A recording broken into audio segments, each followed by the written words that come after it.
Assalamualaikum warahmatullahi wabarakatuh. Di kesempatan kali ini kami akan membahas mengenai Pancasila sebagai ideologi negara. Sebelumnya, terima kasih kepada Bapak Natal Kristiono selaku dosen pengampu mata kuliah pendidikan Pancasila. Perkenalkan, saya Ricun Nadala Subaha dengan NIM 2308010504 dan teman saya. Perkenalkan, nama saya Tiara Amalia dengan NIM 23080100466. Pertama, pengertian ideologi.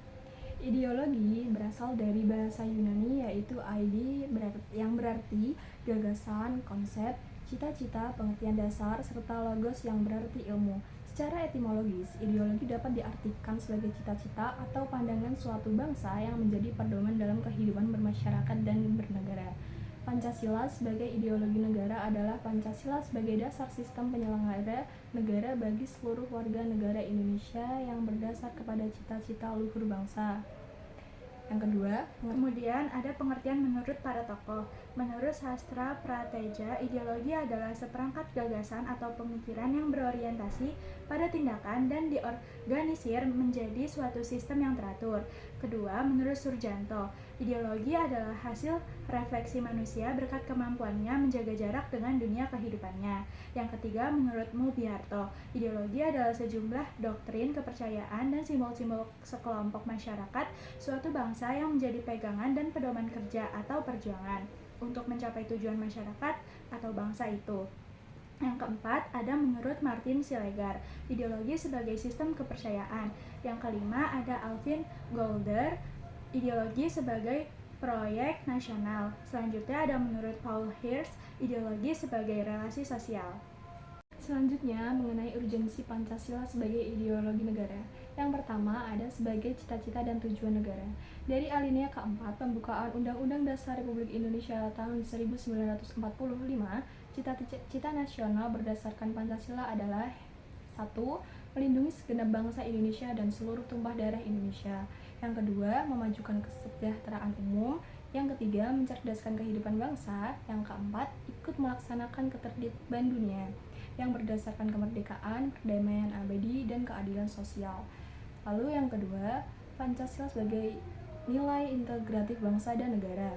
Nilai integratif Pancasila mengandung makna bahwa Pancasila dijadikan sebagai sarana pemersatu dalam masyarakat dan prosedur penyelesaian konflik. Masyarakat Indonesia telah menerima Pancasila sebagai sarana pemersatu yang artinya sebagai suatu kesepakatan bersama bahwa nilai-nilai yang terkandung di dalamnya disetujui sebagai milik bersama. Selanjutnya ada sumber historis Pancasila sebagai ideologi negara. Yang pertama ada pada masa pemerintahan Soekarno, digunakan sebagai alat pemersatu bangsa. Periode 1945 sampai 1950 yang menggunakan sistem pemerintahan presidensil. Namun, dalam praktek kenegaraan, sistem tersebut tidak dapat diwujudkan. Periode 1950 sampai 1959 mencampur ideologi Pancasila sebagai ideologi liberal, sehingga berpengaruh terhadap stabilitas pemerintahan. Periode 1956 sampai 1965 yang dikenal sebagai periode demokrasi terpimpin dikarenakan menganut supremasi presiden. Yang kedua, ada pada masa pemerintahan Soeharto, di mana pemerintah ingin melaksanakan Pancasila dan juga Undang-Undang 1945 secara murni serta konsekuen sebagai kritik kepada Orde Lama yang menyimpang dari Pancasila melalui program andalannya yaitu P4, yaitu Pedoman Penghayatan dan Pengalaman Pancasila. Yang ketiga, ada pada masa pemerintahan Habibie. Pemerintahan Habibie menghapus P4 dan tidak menjadikan Pancasila sebagai program prioritas dikarenakan disibukkan dengan ketidakstabilan kehidupan di bidang politik, baik di dalam dan di luar negeri. Penghapusan P4 disertai pula dengan pembubaran BP7 atau Badan Penyelenggara Pelaksanaan Pedoman Penghayatan Pengamalan Pancasila sebagai lembaga yang bertanggung jawab memberikan penataran P4 melalui Kepres nomor 27 tahun 1999 tentang pencabutan Kepres nomor 10 tahun 1979. Selanjutnya, pada masa pemerintahan Pak Gus Dur, Pancasila dalam dua aspek yaitu Pancasila sebagai ideologi bangsa dan falsafah negara berstatus sebagai kerangka berpikir yang harus diikuti oleh undang-undang dan produk produk hukum yang ada. Pada masa pemerintahan Bu Megawati, menitik beratkan pemerintahannya kepada masalah ekonomi. Namun, pendidikan Pancasila memiliki posisi lemah dikarenakan tidak dicantumkan sebagai mata pelajaran wajib di jenjang persekolahan. Pada masa pemerintahan Pak SBY, belum adanya lembaga yang bertugas untuk mengawal Pancasila seperti yang diamanatkan dalam Kepres nomor 27 tahun 1999.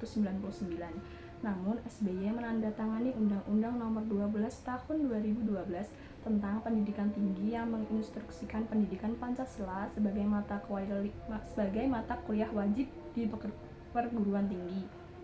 Selanjutnya, tinjauan sosiologis Pancasila sebagai ideologi. Yang pertama, sila ketuhanan yang Maha Esa, mencerminkan kehidupan beragama dan kepercayaan masyarakat Indonesia sebagai implementasi kepercayaan terhadap hal gaib di luar keberadaan manusia. Yang kedua, sila kemanusiaan yang adil dan beradab. Kehidupan masyarakat yang mengutamakan saling menghormati dan menghargai hak orang lain. Yang ketiga, sila persatuan Indonesia, rasa cinta tanah air dan solidaritas.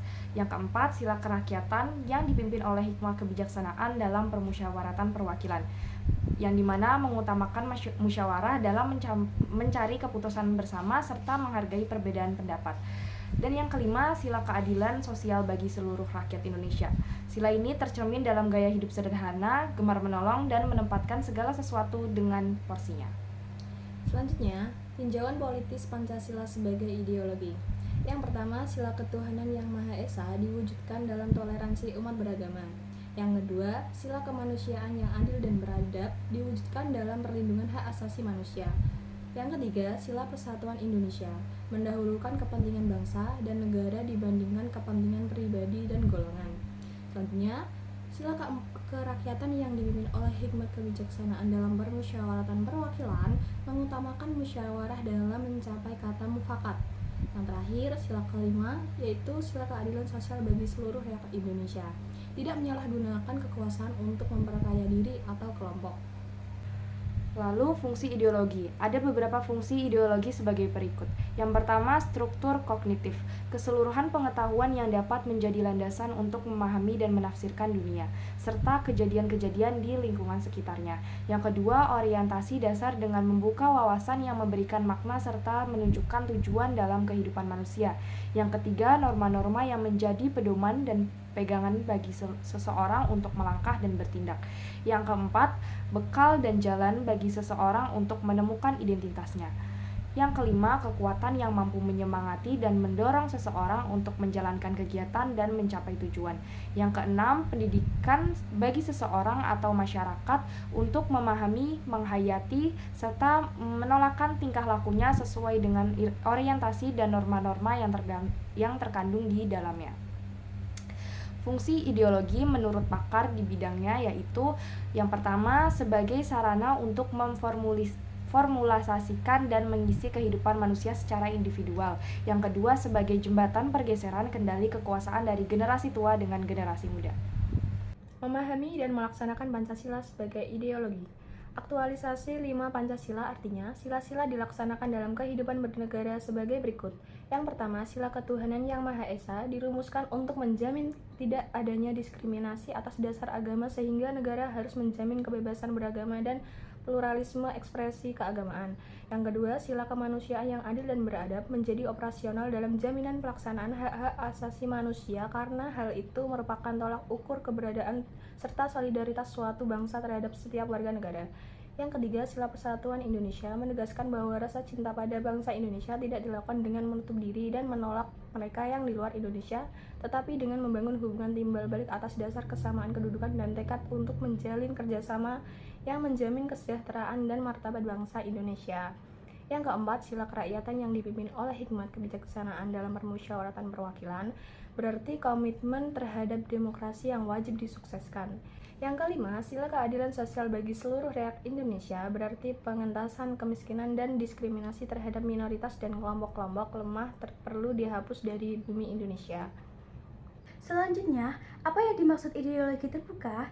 Ideologi terbuka merupakan ideologi yang nilai-nilai dan cita-citanya tidak dipaksakan dari luar, melainkan digali dan diambil dari kekayaan rohani, moral, dan budaya masyarakatnya sendiri. Nilai-nilai tersebut telah berkembang dan dimiliki oleh masyarakat sejak lama. 3 dimensi Pancasila sebagai ideologi terbuka. Yang pertama adalah dimensi idealisme. Dimensi idealisme yaitu bahwa nilai-nilai dasar mengandung idealisme yang diwujudkan dalam kehidupan nyata. Selanjutnya adalah dimensi fleksibilitas. Dimensi fleksibilitas meliputi kemampuan nilai-nilai Pancasila untuk selalu menyesuaikan dengan perubahan dan perkembangan. Dan yang terakhir adalah dimensi realitas. Dimensi realitas bahwa nilai-nilai Pancasila itu digali dan berakal hidup di tengah-tengah masyarakat, budaya bangsa dan pengalaman sejarah bangsa Indonesia. Kemudian, batas-batas Pancasila sebagai ideologi terbuka. Yang pertama adalah stabilitas nasional yang dinamis. Yang kedua adalah larangan terhadap komunisme, Marxisme, dan Leninisme. Yang ketiga adalah mencegah berkembangnya paham liberal. Dan yang keempat, larangan pandangan ekstrim. Lalu, yang terakhir adalah penciptaan norma baru melalui konsensus. Sekian materi yang dapat kami sampaikan. Kami mohon maaf jika terdapat kesalahan maupun kekurangan dalam pengucapan dan penyampaian materi tersebut. Wassalamualaikum warahmatullahi wabarakatuh. Terima kasih.